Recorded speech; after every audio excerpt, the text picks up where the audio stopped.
How about this? Maybe there's something wrong with that metaphor, because notice it has to do with planes and transitions. It's an inherently dualist metaphor. How about if we say there is no inside and outside. There is no with or without. You just use what you've got. Whatever works should be used.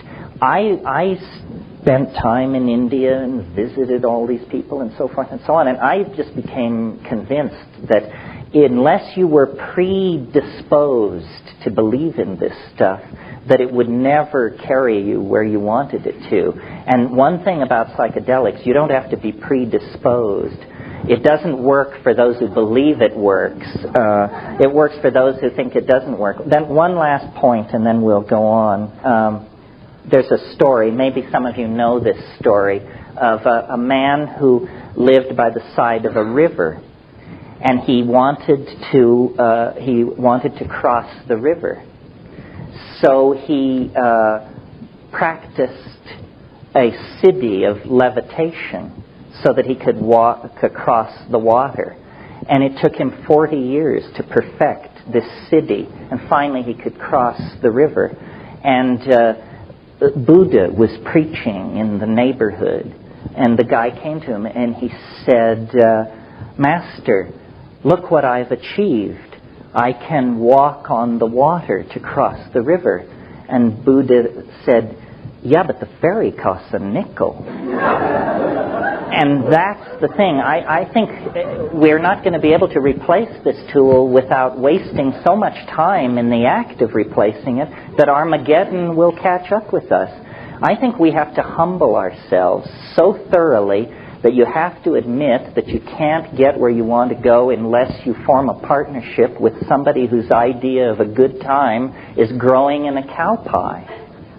And if you're willing to partner up with this humble member of the ecosystem, then you and it can fly to glory. Have at it.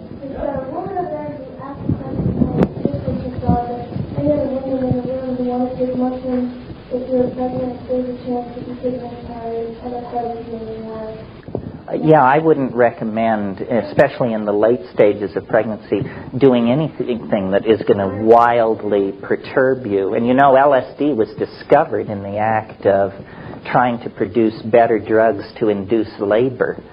So that's excellent advice. Honor the fetus. Yeah. As a biologist, yeah. I'm curious if there's any evidence at all for damage done with the fetus growth psilocybin, or your nervous system? Well, the true and honest answer is, how the hell can you find out when they won't let you do research? It's totally insidious. We don't know. We don't know because they will not allow the research to be done. This is one of the reasons why I say that you should stick with shamanically sanctioned plants.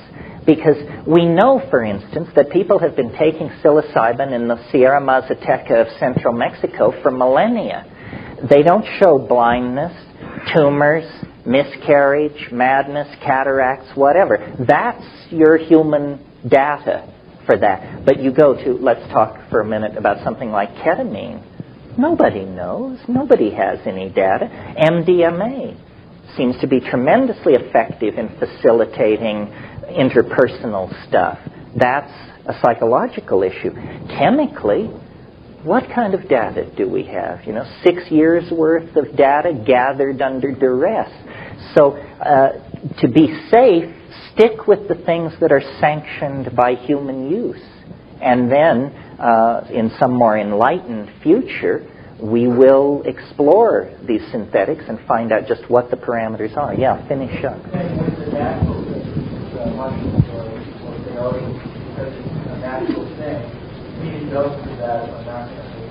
No, I'm not saying that. I'm saying take things which have been sanctioned by human usage. I mean, how about a plant like Strychnos nox vomica? I mean, you're dead in a minute and a half.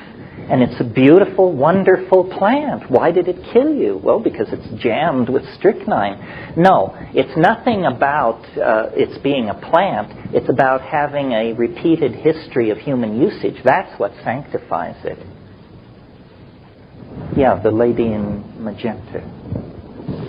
First of all, I'd like to try to see the woman who's sitting over here. I deeply respect the position that many times in my own spiritual consciousness I've wanted to not have to depend on the external catalyst to catalyze my growth in consciousness.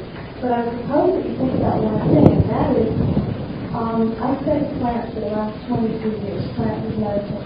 And what I noticed is that there is a particular co-evolution that happens between the plant and the human. And so what I started taking for granted at one point that the mushrooms are going to catalyze the same kind of consciousness that they always have. But not only do the biological climatic situations determine what is going to happen to that mushroom, how it's going to affect their body, but I think that all species are changing consciousness at the same time. So what the generations of mushrooms might have given me years ago when I was 18 years old, that whole species as a whole might be prepared to teach an entirely different, more evolved lesson at this point. And so I'm just trying to catch up a little. That's really an interesting point. I mean, it never occurred to me, but somebody brought it up to me. They said, have you noticed that the trips are changing?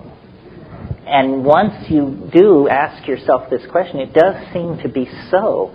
And I don't know whether that's a deep assertion. I'm not sure exactly what's going on there. For instance, this goddess thing, I don't think people gave the goddess a thought in the early 1970s, late 1960s. Now, people have, some of the least likely people report intense encounters with the goddess.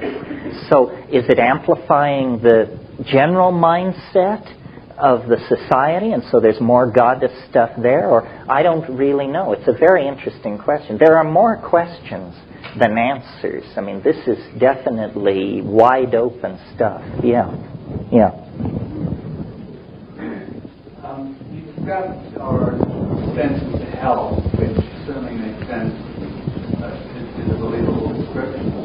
And you suggest the use of psychedelics of psilocybin as an antidote to that. But I had trouble seeing a cause and effect relationship as far as what our use or more widespread use might lead to in terms of veering the path. We're trying to restore the relationship of ego to the other components of the psyche that existed as recently as 12,000 years ago. The ego has become a deadly growth in the historical societies, exacerbated by the phonetic alphabet, monotheism, modern science. This is like you're getting sicker and sicker and sicker as you lay these things on. And so the idea is that if we could restore the original diminished role of the ego that it had for that period, however long it was, that we could begin to solve our problems. Because the problems which face us, put very simply, are going to demand sacrifice. And sacrifice is what the ego doesn't want to hear about. I mean, when you go to somebody and say, look, to save this planet, we're going to have to redistribute income radically. That means everybody in this room is going to have less. We're going to have to honor a whole bunch of cultural positions that we previously just were going to bulldoze over, and so forth and so on. So it's the diminishing of ego by any means necessary that lies to getting any grip on our problems. I mean, if we continue as we are, I think we have probably less than 30 years before life is irreconcilably screwed up. You know, nobody believes that the future is rosy and wonderful. I mean, if you go to the people at the World Bank and the IMF, and these people who are straight, suits, all of them, they have a set of curves which would stand your hair on end. When they propagate the curve of population, the curve of toxification of the environment, the curve related to the ozone hole disappearing, you see, it's finished sometime in the next 50 years. They don't talk about this because they don't want to panic the vast numbers of people who just go to work and raise their kids and pray somebody smarter is doing something about all this. But they don't believe there is any kind of normal future. And I don't either. I think that it's business as usual is not on the menu, folks. We're either going to go into an era of immense resource scarcity, regimentation, governmental interference in our lives, tremendous propagandistic efforts to make us do one thing or another, or we're going to pull the plug on scientism and its stooges and the institutions which feed it. Capitalism is an interesting problem, more easily discussed now that communism is out of the picture. Capitalism is as anti-human a philosophy as you can possibly conceive, because at this very moment we should be consuming less, manufacturing less, selling less, transporting less. And what's the battle cry? Free trade everywhere. What does free trade mean? It means my right to come to your country and sell the most outlandish junk you've ever seen, and you will have no right to turn it away, because in the name of free trade, crapola has to go everywhere. It's really, see, they try to tell you that capitalism and democracy are not at variance. Actually, the whole Marxist-Leninist socialist thing was a side dish. The real life and death struggle is between capitalism and democracy. Democracy says everybody has an innate worth that must be honored. Capitalism says those who die with the most toys win. You cannot reconcile these two things. And nobody wants to talk about this. We're still having the party over the fall of communism. But, you go to the Soviet Union or the former areas of the Soviet Union and you see that what it was a deep freeze for traditional culture. In Kyrgyzia and Turkmenistan, people are basically camel husbandry is what's going on. Now, with communism on the rocks, McDonald's will be there in 5 years, and Kmart will be following close behind. So I think we're coming to a great crisis of fundamental, our relation to our own fundamental institutions. I'm not anti-capitalist. I think capitalism needs to sever its connection to materialism. This is, again, why virtual reality is interesting.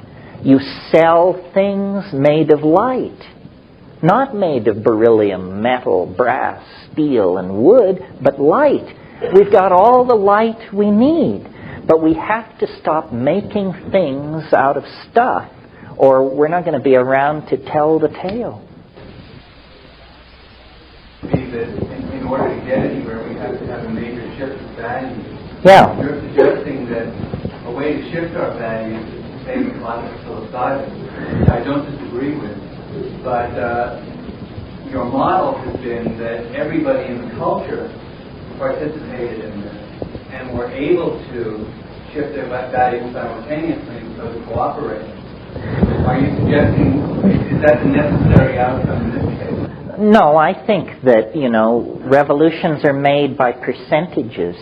If 15 or 20% changed, then the example would spread. You see, we are not, psilocybin is the easy way to awaken.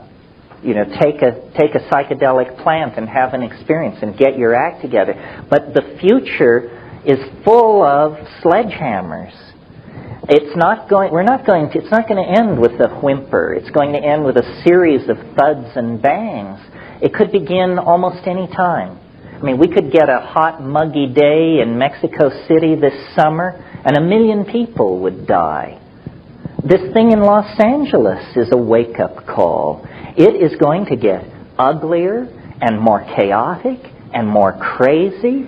There is going to be more starvation, more fascism, more dictatorship. It's unless we do something, until we do something.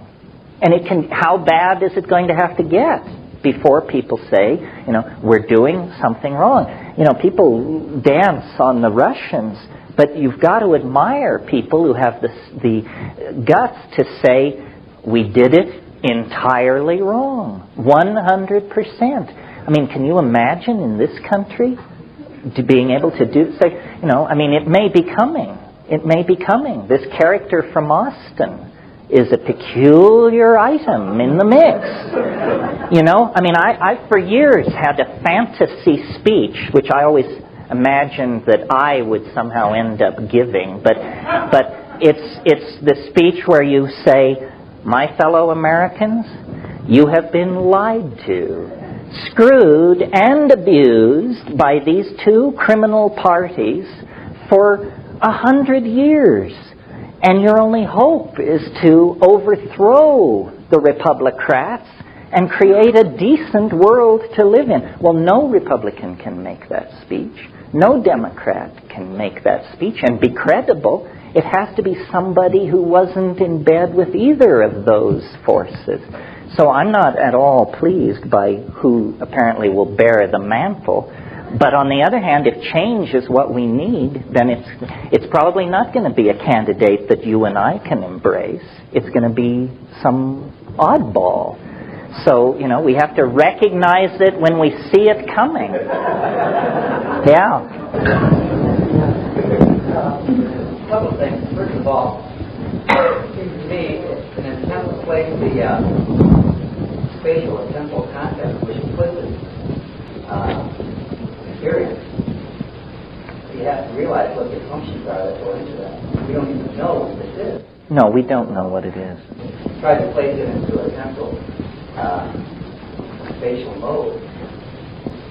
And it seems to me that it serves us better to leave the question open and have the experience, and let the experience tell us what it's about and where we need to go. Yeah, the great thing about it is it can talk. Secondly, I'd like to ask a question about Conway's Grove. Good for you. When I first saw you talk about that, it was on TV, made in Sanford, I believe, and I was fascinated by it, and I watched it closely, but as it got to the end of the tape, when I started getting interested in what the significance of zero crossing was, the tape stopped. So I'd like to,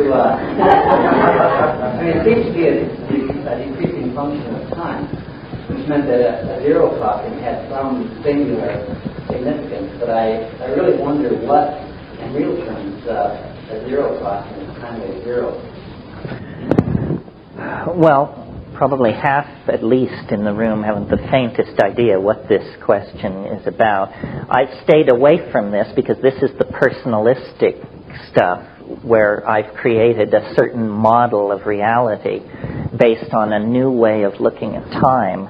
And I don't want to go into it too much tonight, but I want to suggest something to you tonight, which is that, at the very beginning of this talk, we talked about mutation and natural selection, and the Darwin's Insight was vast and deep. And what he offered was an explanation for how rainbow trout come to be, monarch butterflies, redwood trees, herds of elephants, so forth and so on. What it doesn't address is us. We are the weird bird on the block. I mean, yes, we're some kind of monkey, but when you stand us next to our nearest relative, it's very, very clear that it is not a very near relative. It doesn't look like us much, certainly doesn't act like us. What's the deal with human beings? And I think that, you know how all these religions, these Western religions, have built in this idea of the end of the world, and they're always running around expecting the Messiah or something. And this, to the scientific mind, is just the final proof of the pudding that these people have water between the ears. Because science just says, that's just ridiculous. I mean, but I wonder, I mentioned just a minute ago these curves that when you propagate them into the future, everything leads to the unimaginable, and it's all within the next 50 years. So I sort of think as human beings as analogous to iron filings on a piece of paper. And you shake these iron filings out of a salt shaker or something, and there they lie, randomly arranged in heaps.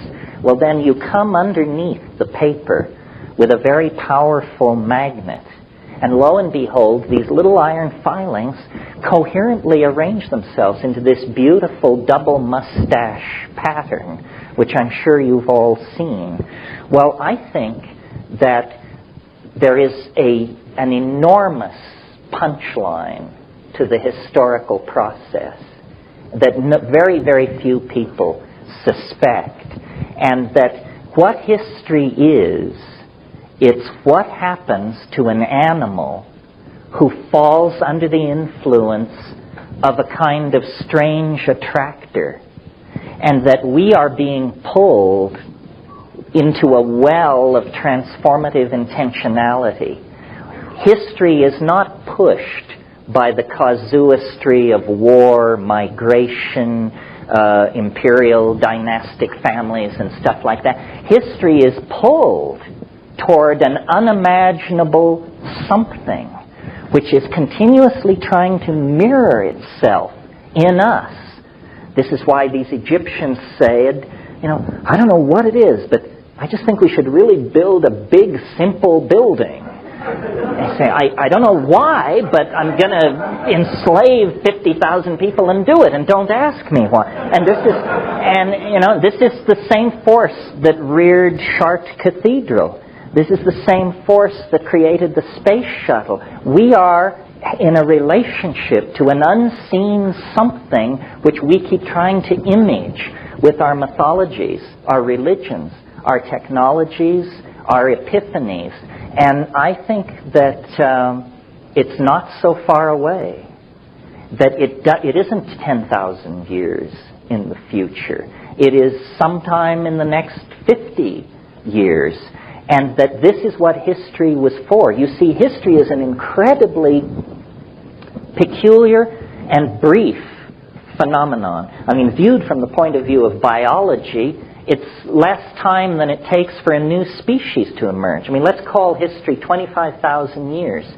In frame 1, you're chipping flint. In frame 2, you're hurling an instrument toward Alpha Centauri. Like that, this happened. Well, what's happening? It's that mind itself is being pulled out of this creature, and it's being given hands and languages and symbolic systems in order to image the unspeakable. The unspeakable, I call it the transcendental object at the end of time. It casts, and it's in another dimension. It's in a kind of super space. And what it casts into history is the enormous shadow of its immanence. This is what straight people call God.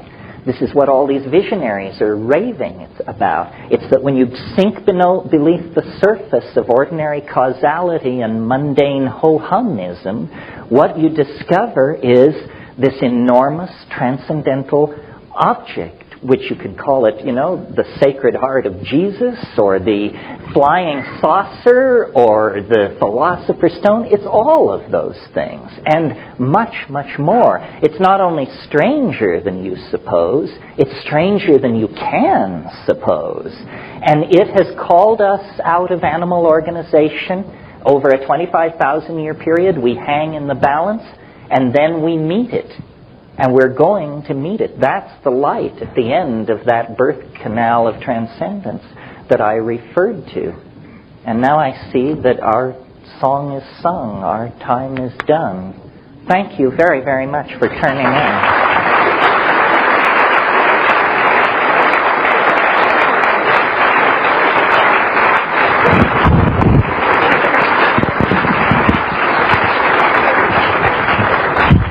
Thank you. Either day, you can just show up at 10 a.m. to this place, Saturday or Sunday. Many blessings. Yeah, we'll dig into this deep. In the interim, I think that it's worth taking the time for everybody to just make a very brief, very, very brief statement about. You don't have to say who you are if you don't want to, but you can say what you're hoping for or why you're here or what your agenda is, just so that if it turns out we're 80% shrinks or, 80% ceramicists or something, then we turn it that way. And those of you who are undercover, please stay undercover so you don't alarm anybody. Especially me, right? So why don't we just start and go across in some reasonably logical fashion? We don't want to record this. Well, that tells you what you're worth, doesn't it? Oh, true. No, let's not record it so people... And also, I had at one point thought I would be an art historian. That was one of my real obsessions. So I had enough art history to be trained in, recognizing the evolution of motifs, how one artist passes on techniques and conceits to his students or his imitators, and all this art historical stuff. And I also had been very interested in Jung. And none of this seemed to explain the content of the psychedelic experience. I would get in there and say, well, how come I'm not seeing A, archetypes, and B, things which somebody else, I don't know, Dali, Ensor, Caravaggio, Bosch, somebody should have seen this stuff and gotten it down. And there didn't seem to be a trail through the history of Western art of the presence of this dimension. So then I thought, wow, is it that nobody knew about all this? I mean, Bosch would have given his right arm for a sheet of blotter, I would think. So it became for me like a mystery. Where is this stuff coming from, and what does it say about our humanness? Yeah. I've read that Bosch was somewhat of a guinea pig by the alchemists of his time. They were experimenting with him.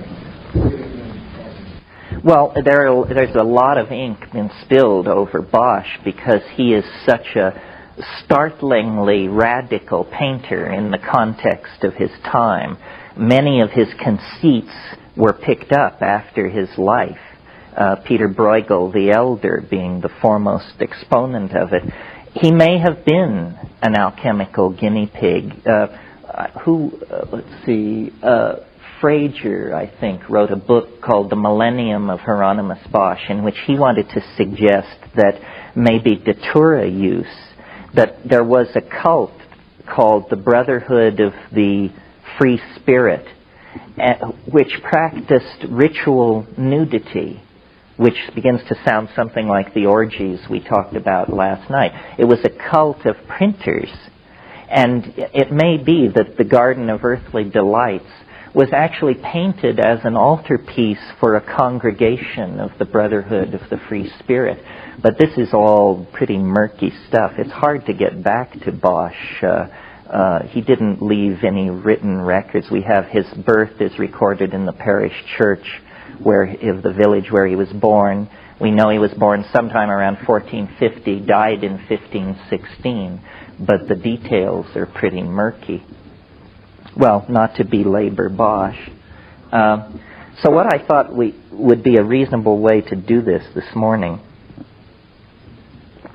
is to take the most extreme psychedelic case and experience and describe it and talk about it a little, and then see what issues that raises. Because my experience with this stuff has led me to the conclusion that, in a way, it's to be thought of, this other dimension, is to be thought of like a mandala.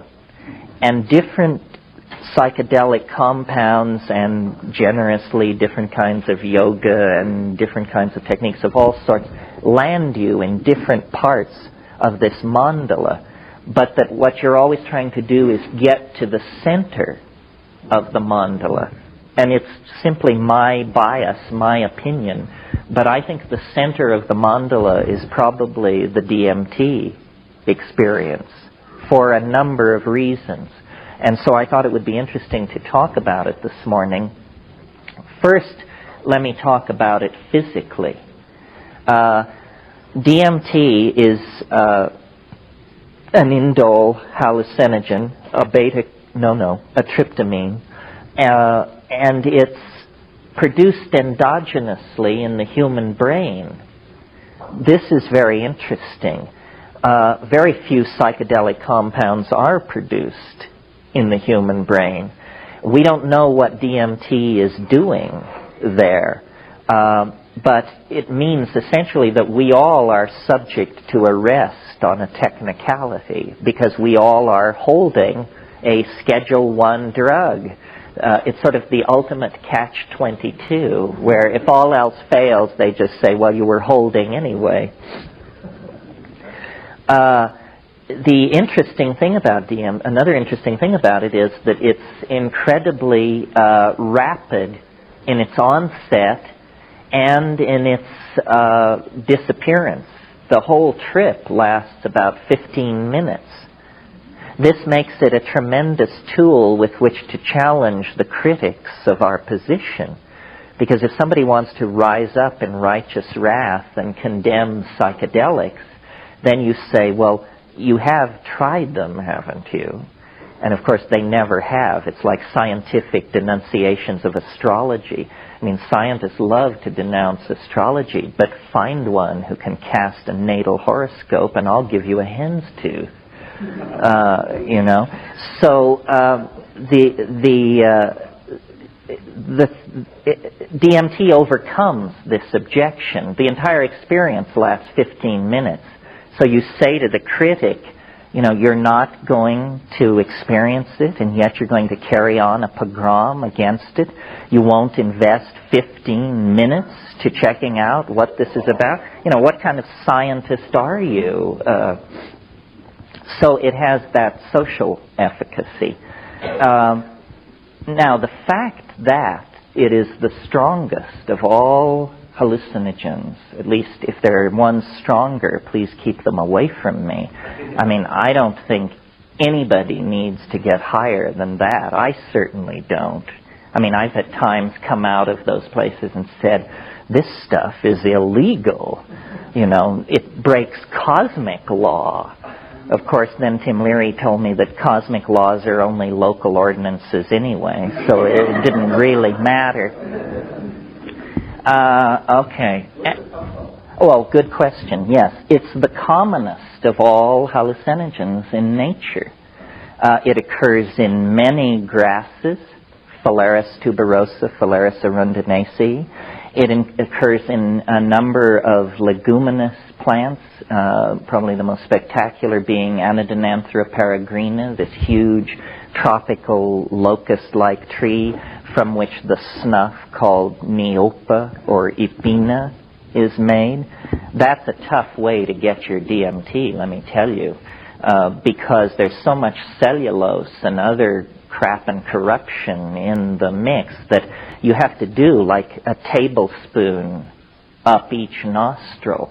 And the technique is you get a bamboo tube or a hollow tube about this long, and you pour in this tablespoon of this stuff, and then you squat down on your haunches, and you get a friend, and you put the tube up your nostril, and then the friend blows with the full force of his breath, blows the stuff into your head.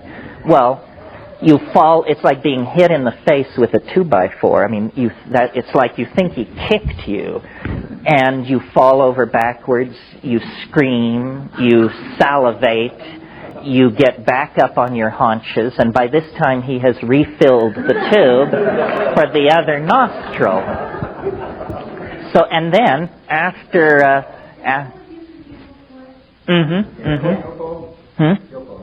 Yopo, Ipina, Nipa, it depends on the language group, and the Waika, Yanomami, it's also called Vilka in the Carib language.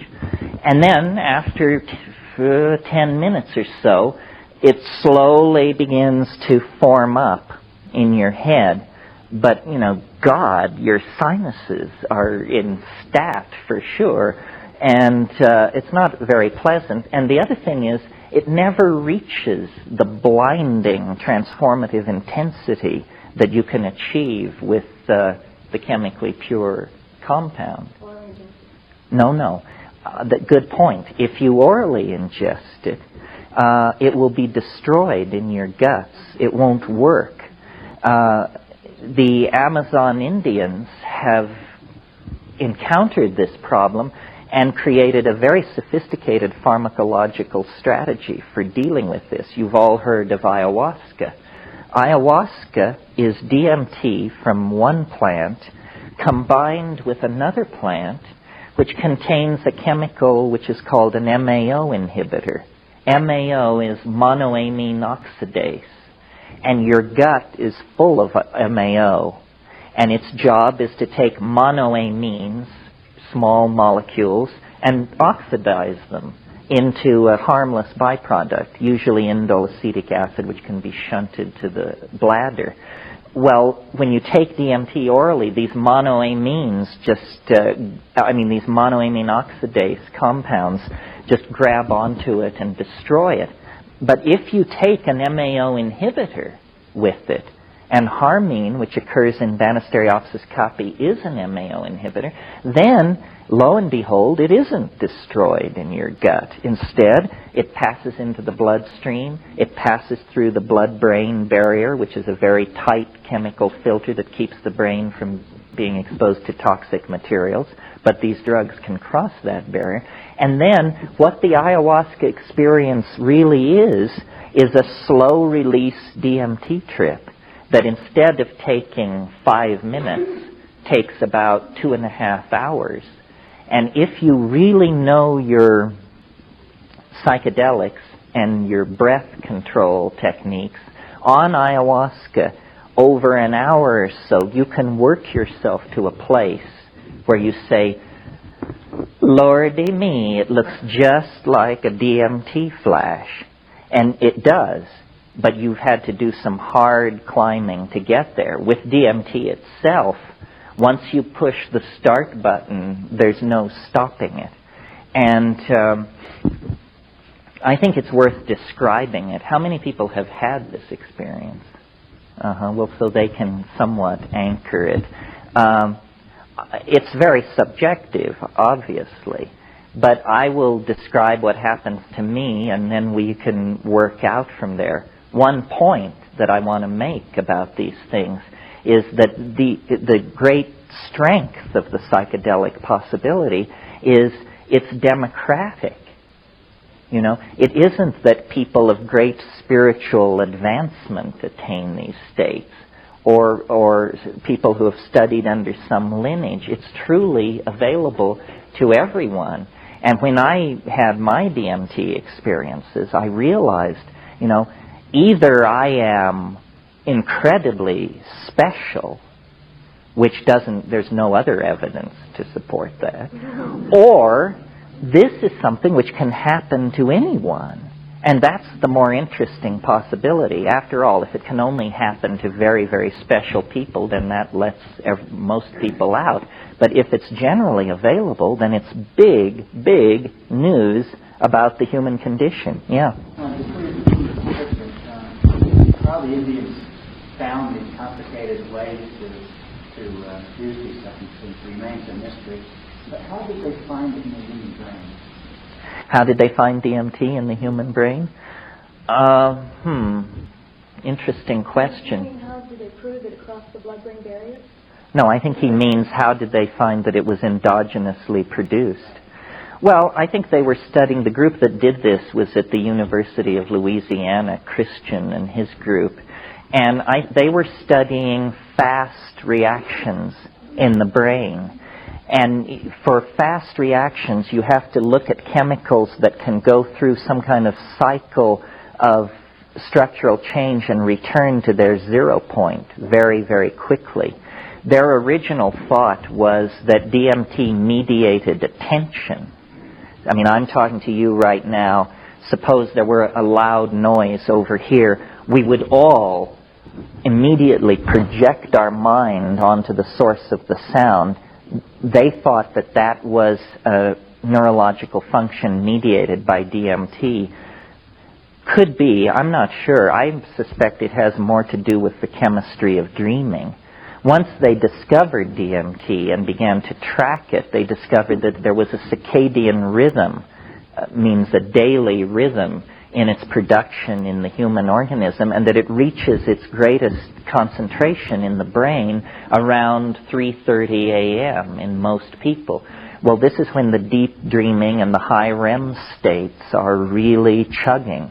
And I suspect, I mean, lucid dreamers may want to argue with this, but I suspect that every night we go deeper places than we can ever speak of. That ordinary dreams are right on the surface of consciousness. Big lucid dreams are an inch deeper, but I think we go 100 feet down every night into places where you cannot say anything about it. Yeah. I wanted to ask you about availability of DMT and for people who can't get it. And I heard you talk about the excretion. Let's make that perspiration. Well, it's hard as hell to find DMT. And this is a puzzle, because if you look it up in a standard work on organic chemistry, it presents it as a trivial synthesis, much more simple than LSD, which it always presents as quite a difficult synthesis. But when you actually talk to workbench chemists, it's tricky to make DMT. It's especially tricky to carry out the final crystallization.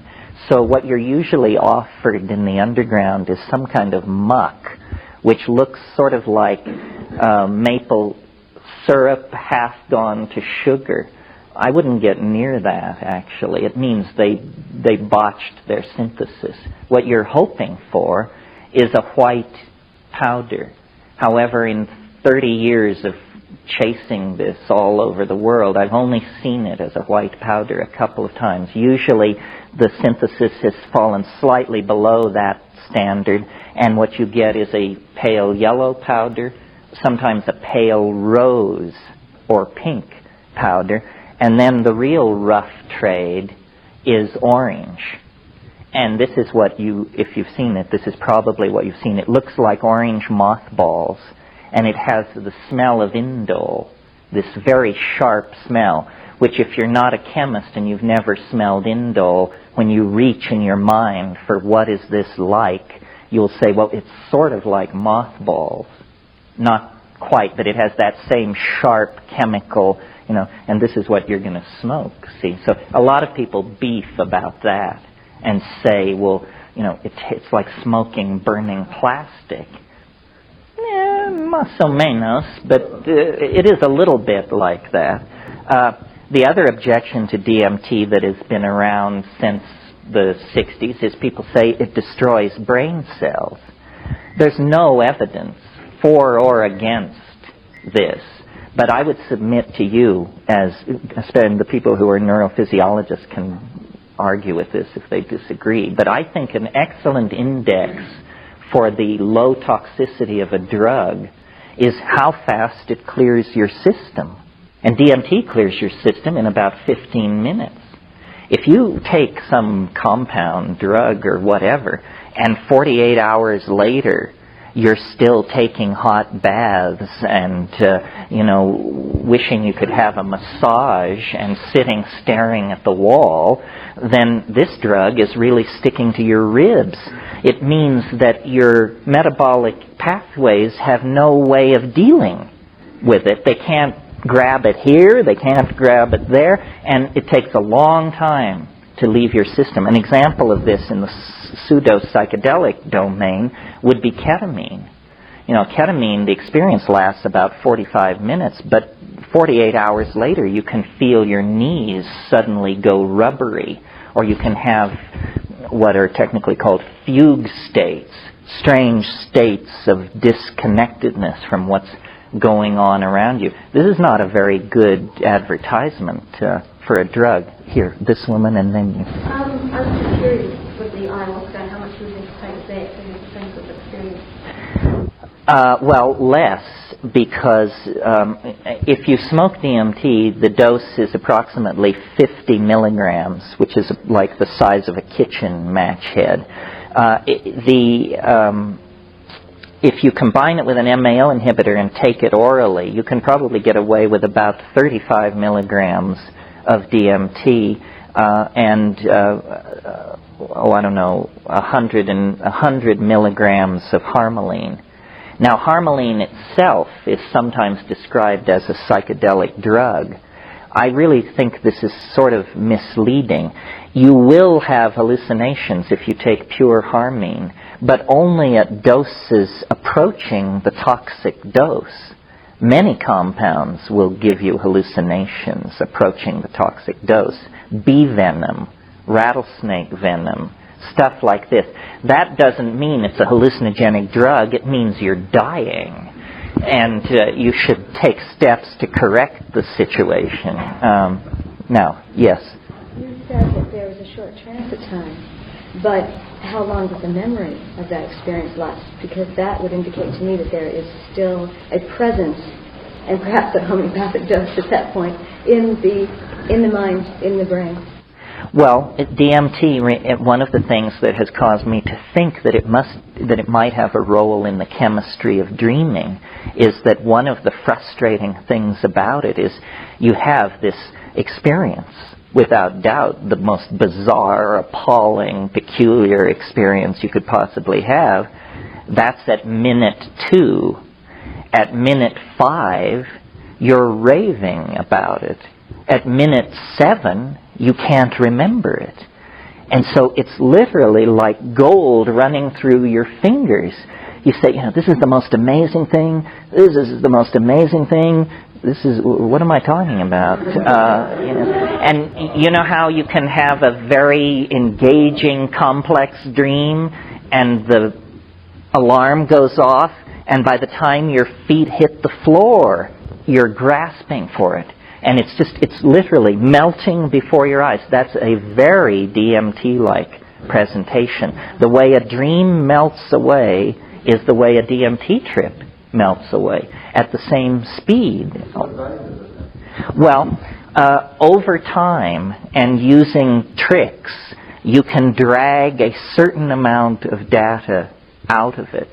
And what I'll do is I'll describe a DMT trip, and it's a composite of maybe 40 of these trips, and then you can see what you make of it. So this is, I'll just describe it. I'll be the graduate student, you be the guy with the clipboard. You're saying to me, so what happened? Okay, here's what happened. I took one takes. Most people can get off in about 3 to 4 hits. Now there's a trick to it. Hash smokers are greatly favored in this endeavor because you really need leather lungs for this. The great problem is that people will cough or not be able to hold it in. You take 2 hits, in a situation where your clothes have been loosened and you can just flop backward when you need to. You take 2 hits. Now, many people miss the point, because after 2 hits, you feel completely peculiar. You feel as though your body is undergoing some strange kind of anesthesia. All the air has been pumped out of the room. This is the visual acuity thing I talked about last night. The colors jump up. The edges sharpen. And at that point, people say, whoa, wow, it's really coming on strong. And then what you have to do is you have to take one more enormous hit. And this separates the intrepid from the casual, believe me. Because most people, and the facilitator doesn't want to lean on the person. You say, damn it, take the 3rd hit. And saying, no, I feel completely weird. Say, I know you feel weird, but take the 3rd hit. Well, if you can coax somebody into that, then what happens is you close your eyes and you see the ordinary warm brown closed eyelid scenario, and then these colors begin racing together, and it forms this mandalic, floral, slowly rotating thing, which I call the chrysanthemum. This is a place in the trip that you want to see as you go by it. The chrysanthemum forms, and you watch it for like 15 seconds. If it doesn't give way, then you didn't do enough. You have to do more. One more hit usually will do it. Well, then what happens is it like physically propels you through this chrysanthemum-like thing, and there's a sound like a saran wrap bread wrapper being crumpled up and thrown away, that crackle. A friend of mine says, this is your radio intellecty leaving through the anterior fontanelle at the top of your head. I don't know what it is, but it's something is being... Yeah, right, that's what it is. And then there's this very defined sense of bursting through something, a membrane. And on the other side, and this is now, remember, my experience, on the other side, as you break through, there's a cheer. There's a whole bunch of entities waiting on the other side. And they, that Pink Floyd song, the gnomes have learned a new way to say hooray. Well, it's that place. It's those gnomes. And you burst into this space, and they're saying, how wonderful that you're here. You come so rarely. We're so delighted to see you. And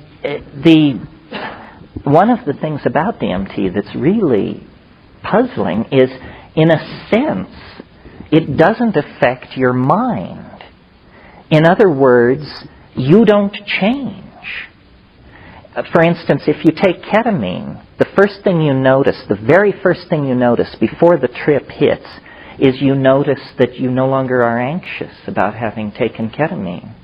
You just sort of, anxiety leaves you. That means it's affecting your mind. It's doing something to the judgmental machinery. DMT doesn't lay a hand on the judgmental machinery. You break through into that space exactly who you were before breaking through. And the usual reaction of most people is something like, and you think, God, heartbeat, normal. Pulse, normal. Everything's normal. Yeah, everything's normal. Oh, God. Because these things are there, and they're hammering at you. And they come forward. They're like jeweled, self-dribbling basketballs. And there are many of them. And they come pounding toward you, and they will stop in front of you and vibrate. But then they do a very disconcerting thing, which is they jump into your body. They jump into your body, and then they jump back out again. And the whole thing is going on in this very high-speed mode where you're being presented with thousands of details per second, and you can't get a hold on. You say, my God, what's happening? And these things are saying, don't abandon yourself to amazement, which is exactly what you want to do. You just want to go nuts with how crazy this is. They say, don't do that. Don't do that. Pay attention. Pay attention to what we're doing. Well, what are they doing? Well, what they're doing is they're making objects with their voices. They're singing structures into existence. These things are, and what they will do is they'll come toward you, and you have to understand, they don't have arms, so we're kind of downloading this into a lower dimension to even describe it. But what they do is they offer things to you. Say, look at this, look at this. And as your attention goes toward these objects, you realize that what you're being shown is impossible. It's impossible. It's not simply intricate, beautiful, and hard to manufacture. It's impossible to make these things. The nearest analogy would be to the Fabergé eggs or something like that. But these things are like the toys that are scattered around the nursery inside a UFO or something.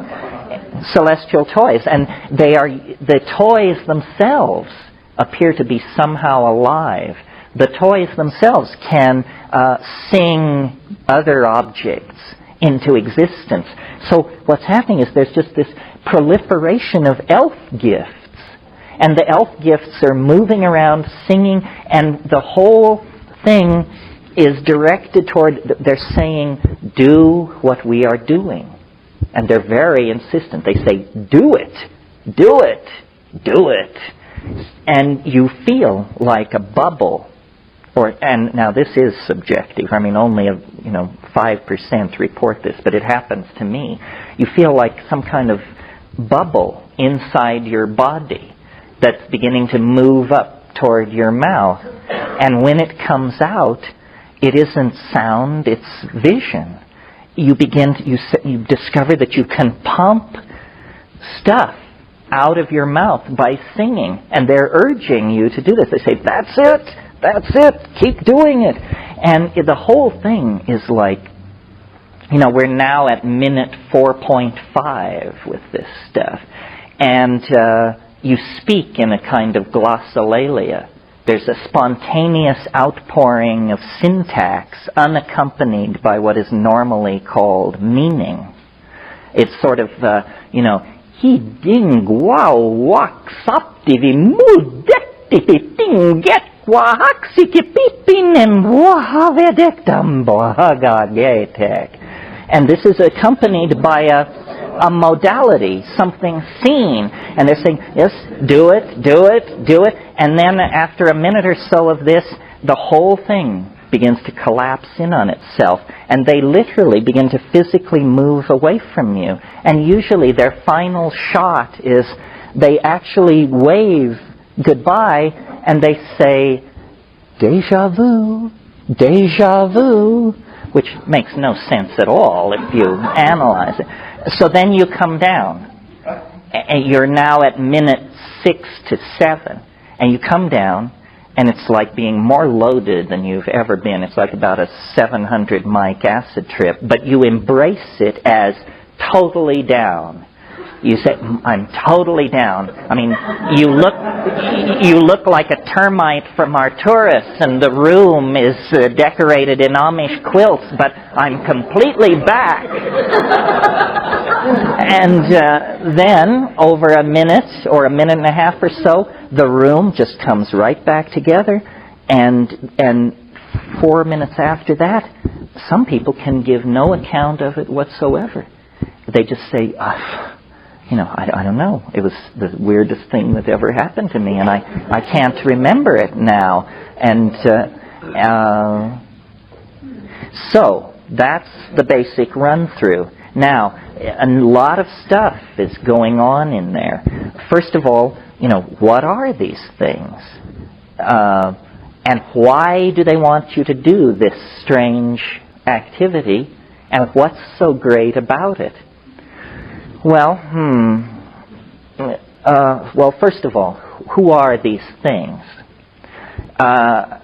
We can, be good scientists and make a list of the possibilities and then see which seems more likely. They could be a disincarnate race of hyperdimensional dwellers who live in some kind of parallel continuum just over some kind of energy barrier, and they're there all the time. You do have the feeling that they're there all the time, that it's ongoing, that you have just cut into their scene. So that's one possibility.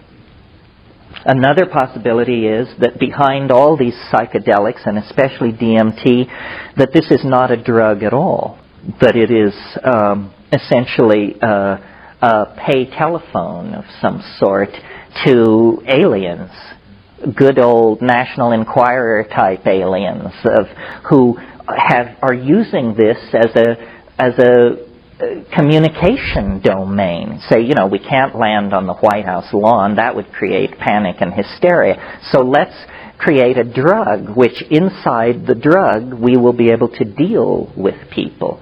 And I was hoping that John Mack, who's an expert on UFO abductions, would be here this weekend. I expected him because I think this whole abduction thing is not going to be illuminated until they start giving abductees DMT and saying, so is this what happened to you? Was it like this, or was it completely different? Well, so then those are the two possibilities that I sort of dealt with over the first 10 or 15 years of thinking about this. And then recently... Just 1 second. So possibly that experience that people are interpreting as an abduction is just the hyperproduction of endogenous DMT within the brain. It could be. What puzzles me is that the abduction thing is so non-psychedelic. It's so cut and dried. And all this anal examination stuff with strange machinery, there's nothing comparable to that, I'm happy to report to you, going on in the DMT thing. But it may be, you see...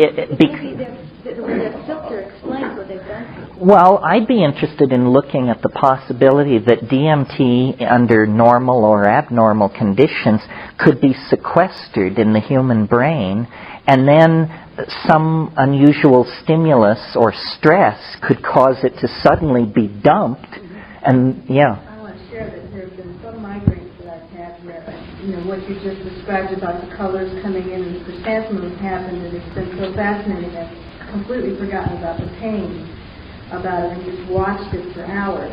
Well, until I guess I fell asleep, but it sort of struck a note, and I was always under a lot of stress when I got the headache in the first place, and there seemed to be a lot of brain things going on with the migraine in the first place. So I'm wondering if that's... Yeah, that's an interesting possibility. I also have migraines, or the kind called cluster headaches. And yes, a lot of the nice thing about DMT is that it's painless, but the sense of being split open and of the traveling scotomata, as they call these hallucinations that migraine people see, it's related in some way, yeah. May I bring science into this a little bit? Sure. It involves a principle that is characterized as called phasing, but its basis is sort of what happens on a subatomic level between matter and energy. Turns out there's no fundamental particle. At that level, you have this dance between matter and energy. Energy coalesces into a bit of matter, which then becomes energy. And you can look at this matter-energy relationship as having a wavelength or frequency associated with it. Now, granted, this happens on a subatomic level, but if there's something comparable going on a level at which we seem to exist in the physical form, and it seems to me that there has to be something akin to it, that it may be that we as beings are sort of tuned to a frequency range, in this particular form, and that somehow it's possible to shift that or expand it so that what we're actually experiencing is a broader range of frequencies, or sort of a shift in wavelength. And I think some of these experiences can be at least explored, in that context. There's so much that we don't know. Ain't that the truth? Of this cosmos that, but we can take, we can extrapolate to some degree. At least we can use this to take journeys and explore possibilities from what we do know in science, for example, what happens in a subatomic or on a quantum level. For God's sake, the language of these people is sounding more like sorcerers these days than science. And we do seem to at least believe from the evidence that we see that there is this matter-energy interchange on a very fundamental level. Now, if something akin to that is going on a macro level, there may be this principle of phasing in which we either shift our tuning or we expand it to include a larger spectrum. Yeah, I think that's a very interesting avenue to pursue, this thing about frequency. Somebody told me one of the great things about this job is you hear a lot of weird stories. And somebody told me a story recently about, it didn't involve DMT, it involved LSD, but this guy and a friend of his took a quite large dose of LSD, larger than they intended, and they went to a party. And they were so loaded by the time they got to the party that they realized they could not function as party goers. So they just moved into a corner and sat with their backs to the wall and watched this party rage in front of them. And after about 20 minutes of sitting there, they both simultaneously noticed, it was a dance party, noticed that the music was sounding really strange and everybody was moving very slowly. And as they watched, the thing came to an absolute halt, and people were just frozen, and there was absolute silence. And at that point, the door at the other end of the room swung open, and an elf entered the room and moved among all these frozen people, and then left by the door he came in. And they both saw this, and they said that they could tell that it was, that the people in the room didn't know it happened, because for them it occupied a microsecond. But this thing that was, in Carlos Castaneda, who God knows is not the world's most reliable reporter on these things, nevertheless, there is this thing about stopping the world. So maybe it's something like that there is, as you suggest, a frequency phase. Yeah. This sort of leads into the third possibility, having to do with the origin of these things. And in a sense, this is the hardest one to swallow, but in another sense, this is the most conservative, in some crazy notion of conservative, the most conservative explanation. Because, yeah.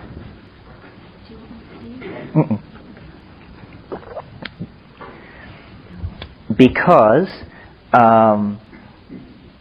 we have no evidence other than the tabloids that this world is being visited by friendly visitors from Zenebel-Ganubi or Zeta Reticuli or the Pleiades or anywhere else. I mean, to my mind, the evidence that this is happening is vanishingly small and totally underwhelming. The other possibility that there's some kind of parallel dimension in which these things exist is also somewhat poorly supported. If we're talking about something which thinks, something which can communicate, something which is intelligent, then we should look to ourselves as the source of it, because we are the only intelligent communicating things we know within a certain narrow definition of these things. So that it's occurred to me with greater and greater force, and largely prompted by giving DMT occasionally to Tibetans and Amazonian shamans. And when you say to them, to the shamans in the Amazon, when you say to them, what is happening with this stuff, and what are those little things in there, they say, oh, well, those are ancestor spirits. Didn't you know? Haven't you heard? Shamanism is about doing healing through the intercession of ancestor spirits. Say, ancestor spirits, let's get this straight. Dead people is what you're talking about, right? These are dead people. And, maybe because I was raised Catholic, I resisted this like grim death.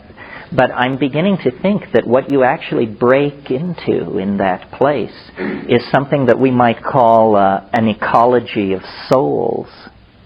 That is it possible to entertain the notion that at death you actually don't just become worm food, but that something survives in some other dimension, and that it has this bizarre character to it, and that this explains their peculiar affection for humanity and their involvement somehow in our fate. Well, this is, to me, fairly mind-bending as a possibility. If what is awaiting us at the end of the 20th century is the erasure of the boundary between the living and the dead, then we've all been too conservative in our projections of what is going on. Yeah. Isn't that one of the aspects of the returning of the Messiah, is the dead will arise?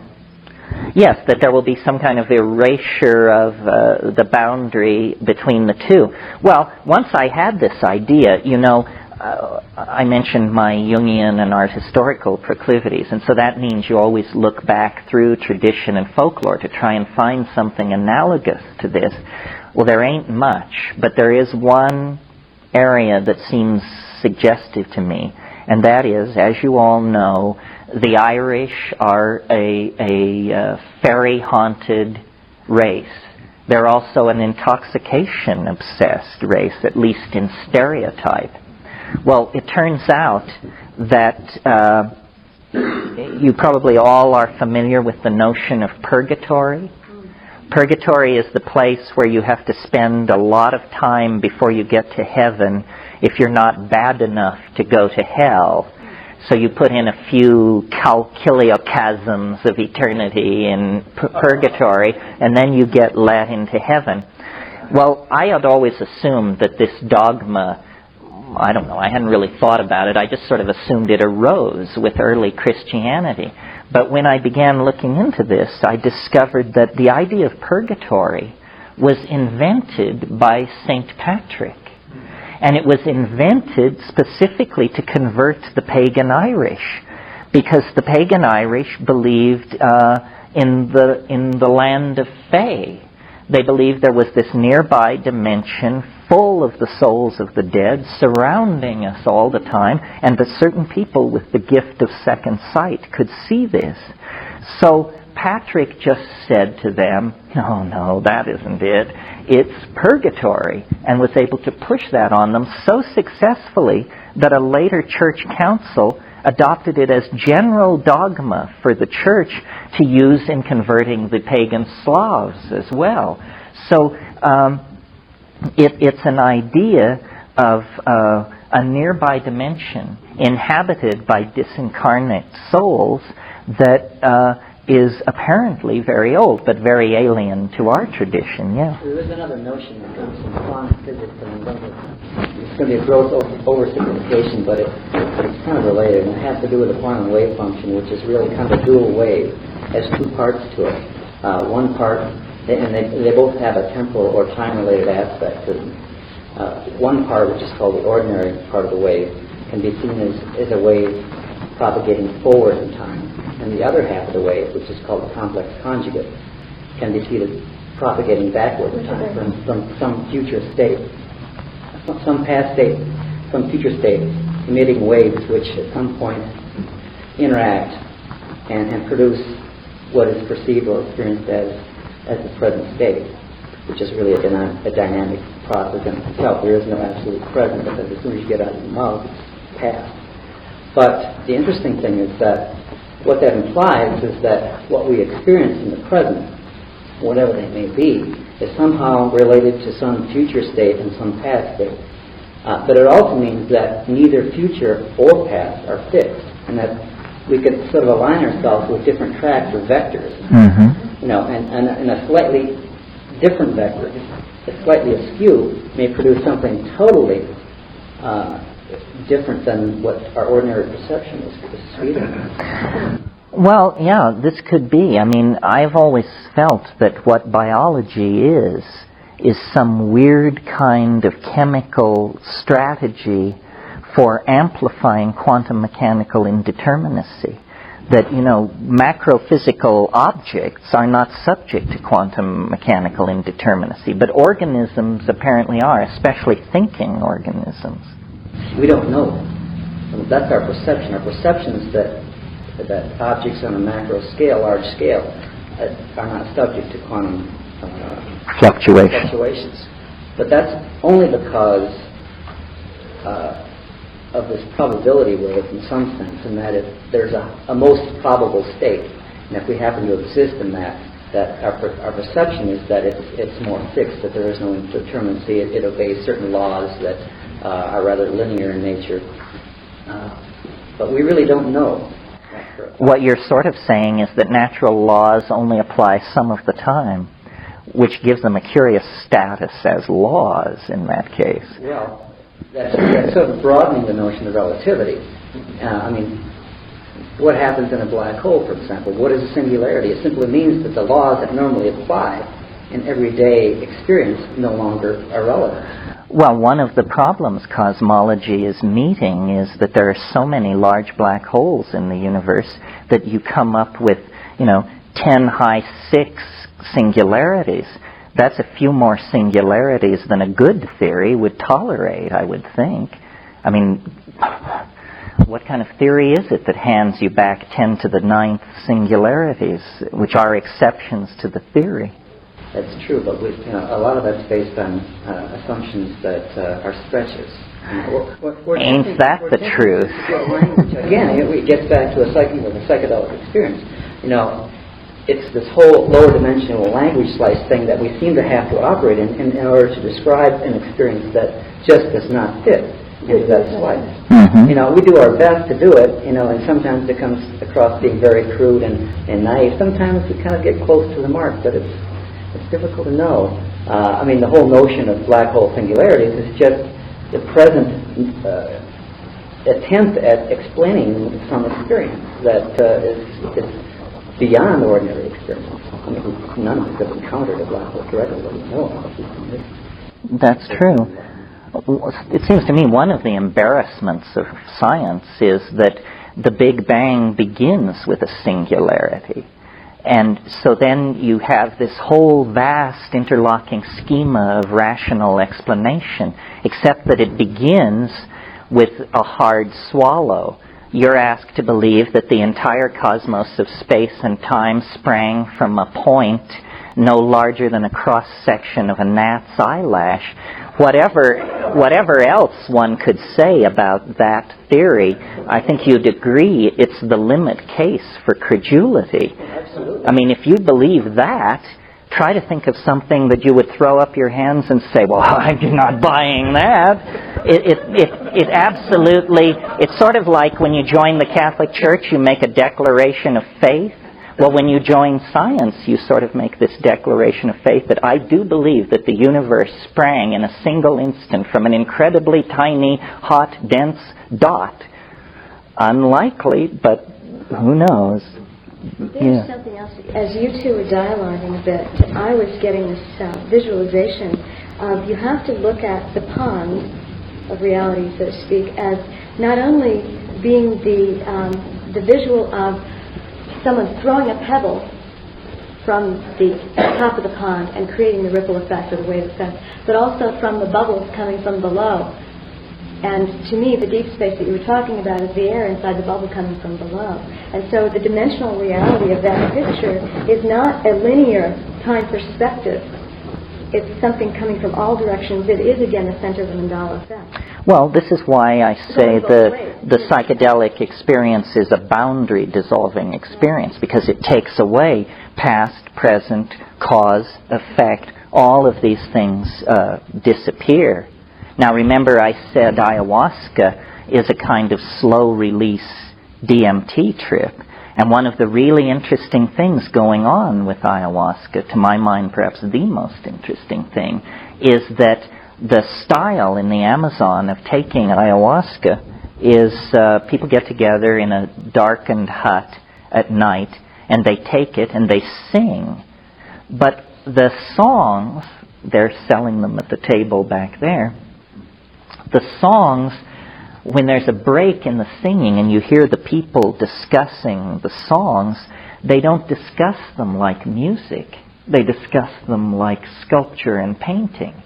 And they say to the shaman, I like the part with the gray bars and the blue speckling, but when you brought in the pink in combination with the beige and white, I thought it was too much. Say, what kind of a discussion is this about a song? You realize then when you take ayahuasca, they see the songs. And now this is really interesting to me, because you remember in the DMT flash, they wanted you to use your voice to make objects. Well, then in the ayahuasca trance, you use your voice to control these colored modalities. And the whole thing is done that way. Well, so then what it must mean is that the neurophysiology of ayahuasca somehow allows for the ordinary signal processing, which is being shunted into the audio pathway in the brain, is instead being shunted into the optical pathway. This is what's called a synesthesia. These things have been fascinating for hundreds of years to people. But the synesthesia means that, color sounds are seen. Well, now, is this anything other than a neurophysiological curiosity? Well, I maintain it is, because I think that a language which could be seen would be a kind of telepathic language. If you've thought much about telepathy, you might have naively assumed that telepathy is you hearing me think. That isn't what it is, I think. Telepathy is you seeing what I mean. And it's not something which happens dramatically. It is a function of eloquence. First you have the speaker who is boring you to death. Then you have the speaker who at least holds your attention. Then you have the speaker of whom it is said, she paints a picture. It means we're moving toward poetry. Well, it's possible to imagine a transformation of the neural processing of language. It may be a behavioral possibility. It may not even require a gene shift, where then we would see what we each mean. There's this persistent idea promulgated by Robert Graves in The White Goddess, among other people, that there was once what he calls an Ursprach, a primal language, so emotionally intense that to be in the presence of poetry declaimed in this language is to see the poetry, and that this is what the lost poetics of the High Paleolithic were about. And probably it was pharmacologically assisted, that you could gather people in the presence of a great bard or singer, and that person could then create telepathic modalities. And that telepathic modality, that richer, more unifying language, was the thing which was suppressing the formation of ego. The ego speaks and hears through sound. The superego projects images and is perceived as images. Now, it's very interesting, at least to me, that in the pineal gland of ordinary human beings, there is a compound called adenosglomerotropin, which, when analyzed in inorganic, or just in the normal nomenclature of organic chemistry, turns out to be a beta-carboline closely related to harmaline. Well, is it possible that we are as close as a one-gene mutation away from a shift that would switch our processing of audio input into the visual field, and that then we would cross over into a realm of beheld understanding? And that this is the evolutionary leap that we're trying to make, that it's in the body not in the technology. In the body, there is actually going to be a one gene click to another channel, and then we will be able to see what we mean. And I maintain that if you can see what somebody means, you are that person. Contrast it to ordinary communication. Ordinary communication is achieved through small mouth noises. As primates, we have a throat and voice box arrangement that allows us to produce small mouth noises for hours if necessary. I'm the living proof of it. But it's not a very efficient mode of communication, because what happens is I have a thought. I look in a culturally sanctioned dictionary, which I have copied into my head. I translate the thought into an acoustical signal using my mouth, which moves across space, which enters your ears. You rush to your interior dictionary, and you construct my meaning out of your dictionary. Now notice that this process rests on a very shaky assumption. It rests on the assumption that your dictionary and my dictionary were published by the same folks in the same year. If your dictionary is different from mine, you will not correctly reconstruct my meaning. And we will have what we call misunderstanding. Notice how among us as a species, one of the most bring-down things you can say to somebody is, would you please explain to me what I just said? Because it means, oh boy, here comes trouble. Now you're going to find out that, people didn't understand you. They horribly misunderstood, and the communication is very provisional. The amount of noise in the circuit is huge. Well, then contrast this to I utter something, and it condenses as a sculpture in the air, and you and I then become its observers, and we rotate this syntactical object, and we look at it, we regard it from many points of view. This is not ambiguous, or it's certainly considerably less ambiguous than this reconstruction from interiorized dictionaries.